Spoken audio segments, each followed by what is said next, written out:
Buenas tardes, mi nombre es Oscar Andrés Paso Pineda, soy docente de la Facultad de Derecho de la Pontificia Universidad Católica del Perú en el curso de Sistema Romano Germánico y Derecho Anglosajón y de Historia Constitucional Peruana en la Universidad de San Martín de Porres. ¿Cuáles son las diferencias entre los escenarios constituyentes que dieron origen a ambas constituciones, la del 79 y la del 93? Los escenarios constituyentes son ciertamente curiosos, ¿no? Tanto en el caso de la Carta del 79 como en el caso de la Carta del 93. En el caso de la Constitución del 79, como bien sabemos, este documento es producto de la Asamblea Constituyente de 1978, convocada por un decreto ley del entonces presidente Morales Bermúdez, que es producto de varias fases, ¿no? Lo que suele mencionarse es de que esta dictadura militar comienza a resquebrajarse cuando a su vez sale del poder eh, Juan Velasco Alvarado, ¿no? Y con posterioridad asume las riendas del Estado Morales Bermúdez, como bien conocemos todos. Luego de cierto desgaste en el poder, este decide convocar a elecciones para la Asamblea Constituyente de 1978, con el propósito, bueno, al menos eso es lo que en su momento se dijo, de formalizar o institucionalizar todos los cambios que había venido operando el gobierno revolucionario de las Fuerzas Armadas, ¿no? O sea, es básicamente como un pretexto, ¿no? El que pretende emplear Morales Bermúdez para la convocatoria de una asamblea constituyente. Y claro, producto de esta convocatoria, muchos grupos políticos ingresan al bolo de los partidos para integrar la asamblea. No decide participar el Partido Acción Popular por obvias razones. Fue seguramente el grupo político más golpeado con lo que sería el golpe militar de Velasco. Y hay unas fuerzas políticas que comienzan a posicionarse, ¿no? El APRA, que es el partido que obtiene más escaños, más del 30% de hecho de los escaños fueron obtenidos por este partido, y el Partido Popular Cristiano, ¿no? Hay bastantes figuras bastante destacadas de ambos partidos, encabeza la Asamblea Constituyente Víctor Raúl Haya de la Torre, en un ambiente de bastante concertación, no en cuanto a temas políticos o económicos, porque siempre sabemos que están sometidos a cierto nivel de discrepancia, pero al menos sí hay un fuerte consenso en torno a una temática trascendental que es el retorno a la democracia, ¿no? Y a la idea que sean los civiles los que gobiernen el Estado peruano. Y cuando se produce esta convocatoria para las elecciones, necesariamente se crea un ambiente propicio para la celebración de coaliciones, ¿no? Porque para la adopción de los artículos de la futura Constitución del 79 se iban a requerir acuerdos bastante importantes, ¿no? Así de que el APRA con el PPC establece una suerte de alianza, y por eso es de que la Carta del 79 es básicamente inspiración de estos partidos políticos, pero también hay una fuerte presencia de grupos de izquierda, ¿no? Está el Partido Socialista Revolucionario, el Partido Comunista Peruano, está el Frente Obrero de Campesinos y Estudiantes del Perú, que son agrupaciones de izquierda que también tienen importantes roles dentro de la Asamblea Constituyente de 1978. Y en ese contexto se aprueba la nueva Constitución, ¿no? Con un tinte más social que la actual Carta de 1993 y que evidentemente pues reflejó la composición ideológica de los grupos que habían obtenido la mayor cantidad de escaños en aquella época. En el caso de la Constitución de 1993, como se conoce también, su origen obedece al autogolpe de Estado de 1992 producido por Alberto Fujimori Fujimori. Tiene bastantes problemas para sustentar la legitimidad de este golpe de Estado en el foro internacional. Hay bastante presión por parte de entidades como la OEA. Y en este contexto, Alberto Fujimori decide comprometerse a convocar a una suerte pues, de asamblea constituyente para la elaboración de un nuevo texto constitucional, ¿no? Es así que se convoca al Congreso Constituyente Democrático, y este Congreso Constituyente Democrático será el que posteriormente elabore el documento constitucional de 1993. Son grupos cercanos al presidente Alberto Fujimori los que obtienen la mayor cantidad de escaños, alrededor del 50%, pertenecen a una alianza pro-fujimorista, y el segundo partido con mayor fuerza política y representatividad dentro de esta asamblea sería nuevamente el Partido Popular Cristiano, seguido de cerda por el Frente Independiente Moralizador, ¿no? Y ahora, claro, hay un ambiente de tensión bastante delicado porque se sostiene que hay un golpe de Estado por parte de Alberto Fujimori.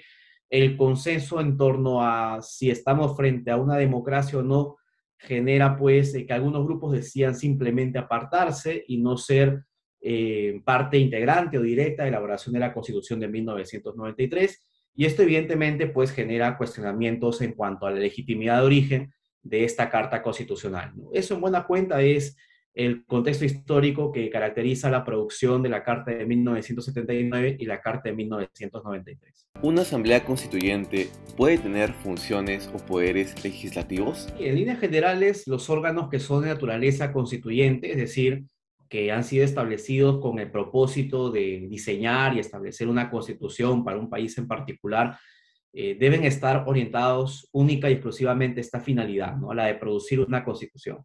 Cualquier acto ajeno a esta labor puede generar malentendidos, malinterpretaciones y en buena cuenta puede socavar la legitimidad de estos órganos, ¿no? El poder constituyente, que se materializa muchas veces en una asamblea de este mismo carácter, pues tiene el propósito de establecer un orden social fundamental, un orden político fundamental reflejado en una constitución. Cuando los representantes de la nación que están básicamente presentes en esta asamblea constituyente también tienen la facultad de constituirse como un poder, valga la redundancia, de naturaleza constituida, se genera ahí un problema de intereses, ¿no? Porque uno podría entender de que el diseño de la Constitución se va a hacer en beneficio propio, porque este órgano que era de naturaleza constituyente ahora también va a pasar a comportarse como un órgano de naturaleza constituida. Y si se permitieran estas actividades, es decir, que un órgano constituyente también actúe como órgano de poder constituido, evidentemente el órgano de poder constituyente va a tratar de empujar hacia su molino, ¿no? Por ejemplo, reconociendo mayor poder al órgano legislativo, reconociéndole prevalencia en casos de conflicto respecto del poder ejecutivo, dándole mayores atribuciones a los congresistas que eventualmente a las que se puedan brindar a los ministros y un largo etcétera. Así que siempre es recomendable que al momento de diseñar una constitución, estas asambleas constituyentes solamente se dediquen a esta labor y que los órganos de poder constituido recién aparezcan una vez establecido el orden constitucional, ¿no? Si no, puede existir una mezcla, confusión y por eso mismo una sospecha de que se están invadiendo atribuciones que corresponden a otros órganos, ¿no? Por eso siempre se recomienda en el ámbito de las democracias que el poder constituyente solamente sea convocado para diseñar la constitución y luego proceder a disolver. ¿En qué aspectos destacan cada una de estas dos constituciones? Cada una de las constituciones tiene puntos a favor y puntos en contra, como ocurre con cualquier documento constitucional, ¿no? La Carta de 79, creo yo, regula de manera bastante prolija el aspecto del derecho internacional y su vinculación con el derecho interno, que es algo que no se preocupa mucho en hacer la Constitución de 1993. Hay un reconocimiento elevado de derechos de carácter social, particularmente de derechos de naturaleza laboral, y eso justamente ha sido una de las críticas que muchas personas han hecho a la Carta del 79. O sea, es algo que se presenta como una fortaleza, pero que para algunas personas termina siendo una debilidad. Se cuestiona que hay una suerte de explosión de derechos, explosión de principios, y esto de una u otra manera más bien termina minando lo que sería la efectividad o la plena efectividad de los principios constitucionales de la Carta. Algo muy positivo de la Carta de 1979 es justamente el reconocimiento de avanzada de varios de los derechos que se encuentran en la Constitución. Pasa a ser un documento muy realista porque comprende cómo deben manejarse las relaciones entre el Poder Ejecutivo y Poder Legislativo, las cuales se habían visto seriamente afectadas por hechos ocurridos en gobiernos anteriores. Y seguramente el gran golpe que da la Carta del 79 es en el tema del voto esencialmente universal, ¿no? Ahora los mayores de 18 años, sean hombres o mujeres, sean alfabetos o no, tienen la posibilidad de acudir a las urnas, ¿no? Esta es una conquista ciertamente histórica porque ya habíamos visto en anteriores constituciones de que el reconocimiento del derecho al voto no era del todo pleno y absoluto. Por su parte, la Carta de 1993, dentro de lo opaca que puede ser en cuanto al reconocimiento de principios, por ejemplo, su preámbulo es muy cuestionado por ser bastante pobre a comparación de la Carta de 1979, donde más bien tiene un preámbulo bastante ampuloso que hace referencia a varios principios que caracterizan la esencia y la identidad de la Constitución de ese mismo año, mientras que en el caso de 1993 la Constitución tiene un preámbulo muy pobre que no permite identificar cuáles son los pilares esenciales de este documento constitucional, ¿no? Pero maneja fórmulas un poco más realistas también desde el punto de vista del manejo de la política económica, que en ese momento eran necesarias, porque la inversión extranjera básicamente había desaparecido de Perú por varias razones, ¿no? Por un pésimo manejo de una economía planificada, que básicamente pues se había ejercido en virtud de la Carta de 79, pero pésimamente ejercida en realidad. El terrorismo y varias razones más ahuyentan las inversiones extranjeras y eso hace que la Constitución del 93 se preocupe para nuevamente recuperar la confianza de los inversionistas en generar un modelo económico de trato respetuoso respecto de las personas que decían invertir en el Perú. Ahí la Carta de 79, por ejemplo, había hecho referencias a temas como la intervención subsidiaria de la inversión extranjera respecto de la nacional, ¿no? Mientras que la Carta del 93 más bien se preocupa por el tema de la igualdad respecto a ambos inversionistas, ¿no? Así de que ambas constituciones tienen puntos a favor y puntos en contra, como ocurre respecto de cualquier constitución, pero yo me animaría a decir eso, ¿no? En el caso de la Carta de 79, puntos fuertes, aspectos vinculados con los derechos humanos, había comentado un poco el tema del voto universal, la directa aplicación del derecho internacional, lo que sería también la plena vigencia de los derechos humanos, y en el caso de la Carta del 93 tiene la ventaja de ser un documento que sabe afrontar, al menos desde el punto de vista económico, los grandes problemas que el Perú afrontaba en aquella época, ¿no? Como había comentado, todo lo relativo al hecho de que las inversiones extranjeras se comenzaran a difuminar, genera pues una reacción por parte de los constituyentes en el sentido de recuperar la confianza de inversionistas extranjeros, ¿no? Así que en esencia podríamos decir que esos son los pros y los contras de ambas constituciones. ¿Cuál es la importancia del preámbulo en una constitución?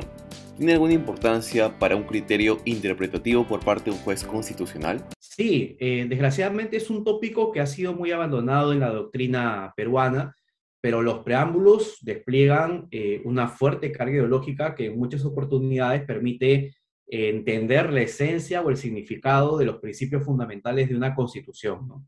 De hecho, cuando acudimos a figuras como la interpretación de los tratados internacionales, la Convención de Viena también toma en consideración en preámbulo a efectos de interpretar el contenido de un tratado internacional. Y de hecho, no han faltado tribunales constitucionales que, apelando a principios que están en los preámbulos de sus respectivas constituciones, han implementado o han dado un significado directo a varias cláusulas que están en la Constitución.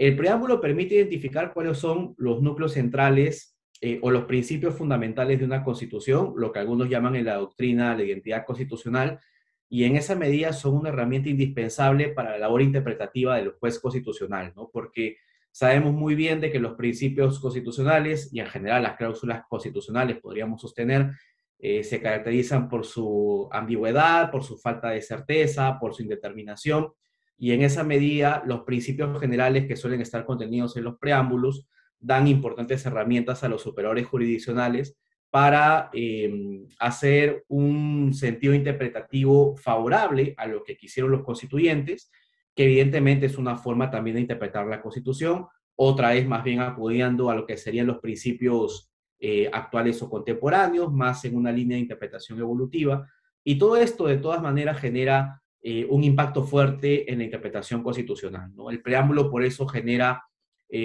bastantes espacios de discusión para los operadores jurisdiccionales. ¿Por qué menciona usted que es mejor la regulación entre la relación del derecho interno y el derecho internacional en la Constitución del 79? Sí, en líneas generales, en el ámbito de la doctrina, tanto del derecho constitucional como del derecho internacional, hay fuertes debates respecto a qué debe ocurrir en casos de tensión entre las constituciones y, por ejemplo, los tratados internacionales, ¿no? Hay corrientes que son monistas nacionalistas, que básicamente defienden la idea de que en caso de contradicción entre la Constitución y un tratado internacional debe prevalecer siempre la norma local. Como hay también monistas internacionalistas que más bien abogan la idea de que siempre el derecho internacional debe prevalecer respecto del derecho interno. Como se podrá comprender, no hay un consenso en la comunidad internacional respecto de cómo deben solucionarse, al menos específicamente, los conflictos entre las constituciones y los tratados internacionales. Así de que los estados pues gozan de un margen de autonomía bastante amplio para establecer las soluciones finales a esta clase de conflictos o tensiones. La Carta del 79 fue bastante explícita y orientó bastante bien, creo yo, el desarrollo del derecho internacional, no solamente porque en esencia permite su aplicabilidad en el ámbito interno, sino de que establece algo que la Carta del 93 omite, ¿no? Se señala que en caso de conflicto entre una ley y un tratado internacional, prevalece el tratado internacional. Esta referencia, por ejemplo, no está contenida en la Carta de 1993. Existe ciertamente una posición en el ámbito del derecho comparado que también defiende la tesis de que en caso de conflicto entre la ley y el tratado tiene que aplicarse la última ley en el tiempo. Esto es parte de modelos dualistas, particularmente muchos de la Europa continental, que defienden la idea de que los tratados tienen rango de ley y en la medida en que los tratados tienen rango de ley, cuando existe un conflicto entre un tratado y una ley interna, pues aplicamos las famosas fórmulas de las antinomes del derecho y tenemos que aplicar la norma que es posterior en el tiempo. Pero cuando una constitución reconoce en líneas generales la prevalencia del tratado sobre la ley interna, esto favorece bastante lo que sería el desarrollo y la implementación del derecho internacional en un país en concreto. Ya es un poco más delicada la situación de examinar las tensiones entre la Constitución y los tratados internacionales, ¿no? Porque la Constitución es la norma social fundamental de un país. De hecho, establece el procedimiento para la celebración de los tratados, pues que en principio no debería ser inobservado por parte de los órganos que ejercen el famoso Treaty Making Power o el poder de hacer tratados. Y en esa medida, las constituciones son elementos fundamentales para diseñar cómo debe respetarse la política exterior de los estados materializadas en tratados internacionales. Y el otro gran tema es de la Carta del 79, la relativa al reconocimiento de la jerarquía constitucional de los preceptos relativos a derechos humanos contenidos en tratados, ¿no? También aspecto que no fue reconocido en la Carta de 1993 y que demostraba una fuerte vocación internacionalista en relación con lo que sería el respeto de los tratados sobre derechos humanos, ¿no? Me parece que aquí la Carta de 79 supo solucionar mejor los problemas de las relaciones entre el derecho interno y el derecho internacional que lo que ha hecho la Carta del 93, que al menos en este punto ha generado cierto nivel de incertidumbre y el Tribunal Constitucional pues ha tenido que expedir algunas sentencias para precisar, por ejemplo, de que los tratados de derechos humanos tienen jerarquía constitucional, ¿no? Más allá de que esto sea cierto o no, de que sea correcto o no, el tribunal mismo tuvo que pronunciarse ante el silencio de la Carta del 93. ¿Cuáles son las diferencias entre los modelos económicos de las constituciones del 93 y la del 79? Esa es una pregunta bastante curiosa, ¿no? Porque cuando uno ve simplemente algunos artículos aislados, tanto de la Carta del 79 como de la Carta del 93, pues se puede dar con la sorpresa de que ambas reconocen esta famosa fórmula de la economía social de mercado, ¿no? Esta fórmula económica que fue básicamente diseñada y estructurada en lo que sería la Alemania de la posguerra mundial y que trataba de posicionarse como una suerte de situación intermedia entre el capitalismo y los modelos socialistas, ¿no? Se habla pues de modelos de economía libre, pero con un Estado supervisor y que eventualmente también se caracterice por garantizar ciertos niveles de estabilidad social, ¿no? Así que la economía social del mercado pues se caracteriza por ser una suerte de fórmula intermedia. La reconocen tanto la Carta del 79 como la Carta del 93. En esa medida uno podría decir, bueno, en realidad no hay diferencias entre los modelos económicos de ambas constituciones, pero en realidad nada más ajeno a la verdad, porque la Carta del 79 y la del 93 tuvieron muy importantes diferencias en cuanto al abordaje de las cuestiones económicas. En el caso de la Constitución del 79, por ejemplo, se reconoce esencialmente un Estado planificador en temas económicos, ¿no? La Constitución hace referencia a que el Estado planifica lo que sería el diseño de la política económica, mientras que en el ámbito de la Constitución del 93 es más un Estado en posición de vigilante y que interviene ante lo que serían imperfecciones o desviaciones del mercado. La Carta del 79 también, cuando se pronuncia en relación con lo que sería la inversión extranjera, hace referencia a ella como una inversión de carácter subsidiario y que solamente podría darse en el escenario de que no existiera inversión nacional. Esto evidentemente es una forma también a su vez de orientar la inversión extranjera y por eso la Carta del 93 se preocupa en sostener de forma concreta que tanto inversionistas nacionales como extranjeros se caracterizan por la igualdad de trato por parte de las autoridades del Estado peruano.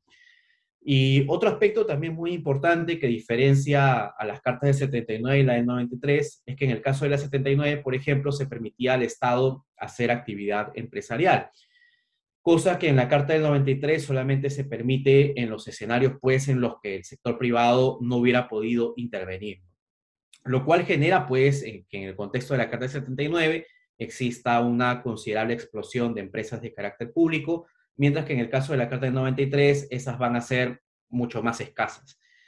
Y también cuando uno ve el funcionamiento de algunas entidades, también comprende un poco la lógica económica detrás de ambas constituciones, ¿no? En el caso de la Carta del 79, el Banco Central de Reserva, por ejemplo, intervenía a través de créditos, ¿no? Mientras que en el caso de la Constitución del 93 se prohíbe la intervención del BCR en esta clase de escenarios porque esta clase más bien de participaciones había generado situaciones y contextos de inflación que creo todos conocemos bastante bien.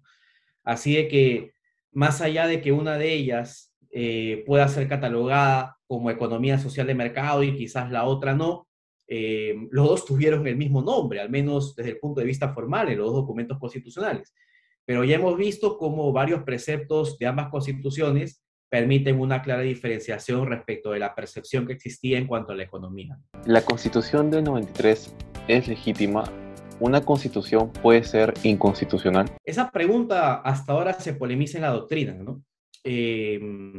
Yo la única experiencia en la que he vertido que una constitución ha sido declarada inconstitucional, así de forma muy frontal, fue en el año 1984, cuando el Consejo de Seguridad de las Naciones Unidas se pronunció respecto de lo que sería la elaboración de una constitución de 1983 en Sudáfrica. Creo que todos conocen bastante bien el fenómeno del apartheid, que generó pues bastantes pronunciamientos por parte de la Asamblea General de la ONU.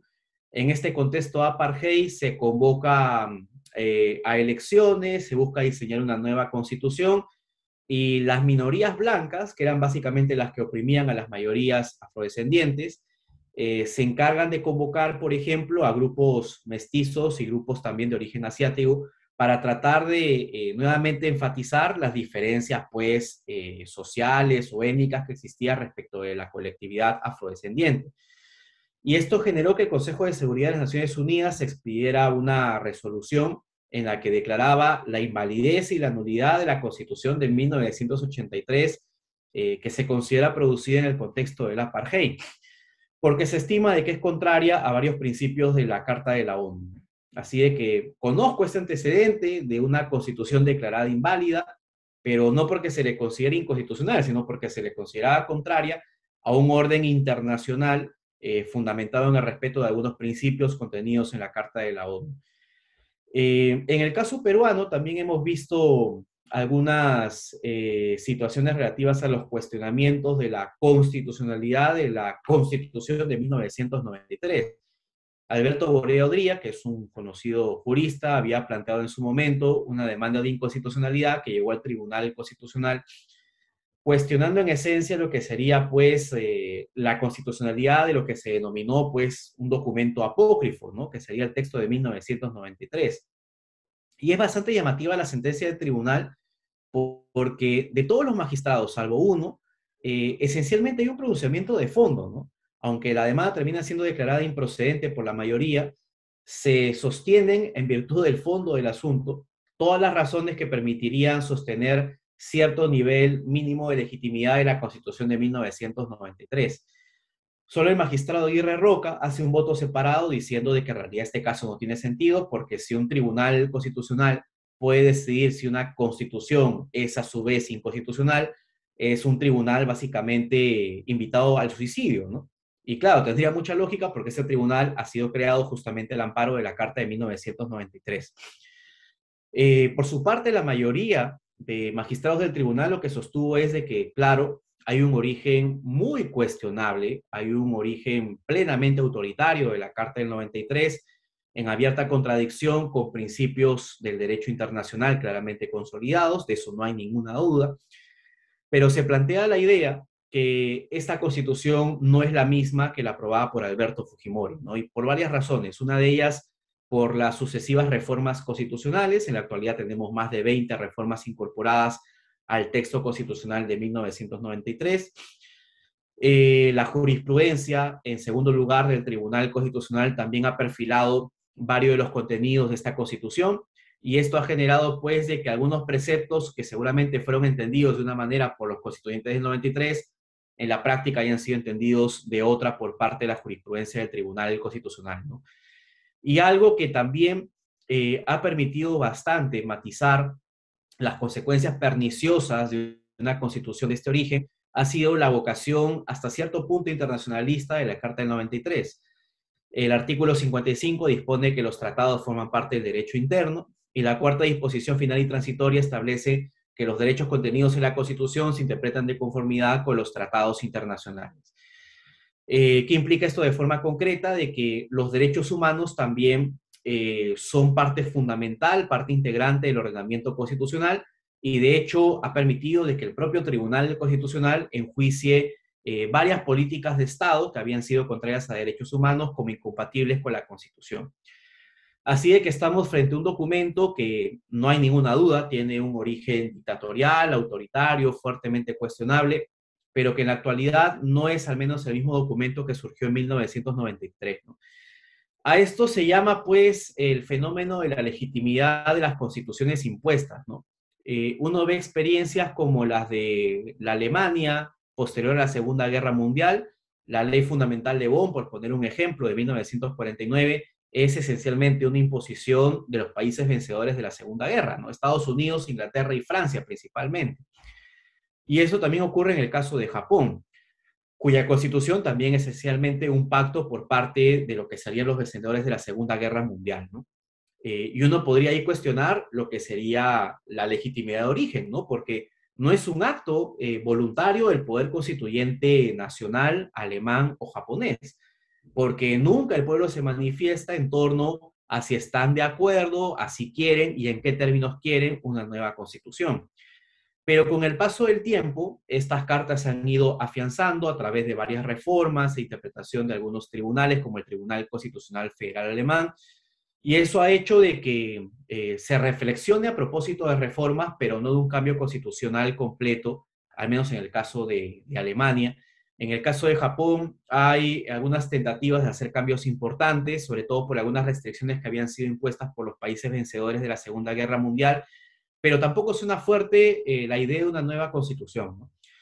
Así de que, claro, es un documento siempre perfectible, pero yo en lo particular creo de que no se puede comparar el documento actual en el año 2021 respecto de lo que se sostenía de él en 1993, ¿no? Son contextos marcadamente diferentes. Ahora, claro, sí es importante reflexionar sobre qué mejoras debe tener la Carta del 93, porque la realidad lo demuestra claramente. Cuando un texto constitucional no llega a incorporar las reformas que son necesarias para afianzar cierto nivel de estabilidad política, estabilidad económica o estabilidad social, se termina demostrando de que el pueblo siempre prefiere un acto revolucionario y una nueva constitución, ¿no? Por eso es que el Perú cuenta con 12 constituciones, ¿no? Porque hay una fuerte asociación por parte del pueblo entre lo que sería una nueva constitución y un nuevo orden, ¿no? Completamente nuevo y diferente al anterior, ¿no? Así que si la constitución no sabe adaptarse a los cambios que son requeridos para estos niveles de estabilidad, lo más probable es que se active nuevamente el poder constituyente y se le busque reemplazar. Bueno, en la actualidad nos encontramos en un contexto donde quizás con mayor fuerza respecto de otros años se ha comenzado a hablar en relación con una nueva constitución, ¿no? Ninguna sociedad debe ser ajena al debate respecto de una nueva constitución, de eso tampoco queda ninguna duda.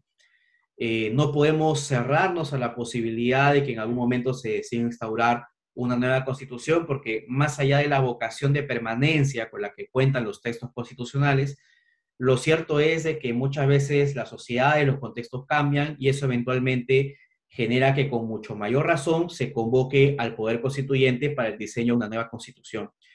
Pero siempre cuando se hacen estas reflexiones es importante tener cosas bastante claras, ¿no? Una de ellas es que cuando se busca una nueva constitución, eso tiene que ser el producto de un fuerte consenso político y social, ¿no? Como ocurrió en el caso de la Constitución del 78-79, ¿no? Es decir, hay una fuerte convicción respecto del retorno a la democracia, la participación de los civiles en el poder, y esto generó al menos un consenso o un acuerdo importante respecto del diseño de una nueva constitución. Ciertamente, respecto de su contenido ideológico van a haber discrepancias, porque no hay una asamblea constituyente que sea monocorde o que ideológicamente hablando sea pues monolítica, ¿no? Esto es bastante natural, pero claro, tiene que existir un fuerte acuerdo respecto de la necesidad del contexto para la implementación de una nueva constitución. Así es que las reflexiones en el contexto actual peruano sobre un nuevo texto constitucional tienen que partir de responder a la pregunta de por qué se desea una nueva constitución, qué se desea cambiar, y si es que aquello que se desea cambiar no podría ser hecho en virtud del artículo 206 de la actual Carta de 1993. Esto me parece que es una reflexión importante al momento de decidir si es que deseamos o no una nueva constitución, ¿no? ¿Qué es lo que se desea que cambie respecto del orden anterior? ¿Por qué el orden anterior ya no puede responder más a estas demandas ciudadanas que sí estarían materializadas en una nueva constitución? Y también reflexionar si es que acaso el que está fallando más que la constitución misma sería el orden estatal, ¿no? A través de políticas públicas fallidas que se han demostrado a lo largo de 12 textos constitucionales, ¿no? O sea, los problemas de índole social, la postergación de varios colectivos y demás, está con la Carta del 93, está con la Carta del 79, está con la Carta de 1933, está con la Carta de 1920, que justamente y de manera muy curiosa fue una constitución producida en todo este flagor de constitucionalismo social. Así de que a veces parece que la constitución, claro, tiene una cuota de responsabilidad, pero también hay mucha responsabilidad por parte de los políticos y la ciudadanía, ¿no? Porque si los políticos se comportan como efectivamente terminan haciéndolo, eso es porque hay una ciudadanía que los termina por elegir, que no se informa de manera responsable respecto de su posición política, respecto de cuál podría ser la opción más responsable para la conducción del país, porque no nos hemos preocupado nosotros como ciudadanos y ciudadanas en cambiar. Muchas veces les exigimos a las autoridades públicas cosas que nosotros no cumplimos, ¿no? Desde el alumno o la alumna que copian un examen en la universidad, desde el momento en que botamos basura a la calle, desde el momento en que mentimos, desde el momento en que en general realizamos conductas que luego exigimos a las autoridades públicas que realicen, ¿no? Así de que, claro, hay que reflexionar sobre un cambio constitucional. Esto siempre tiene que ser una discusión abierta, pero preocupémonos ahorita de los grandes problemas que hay a nivel de reformas de partidos políticos, ¿no? Me parece en lo particular que eso inicialmente debe ser el punto de partida para en algún momento discutir lo que sería una nueva constitución.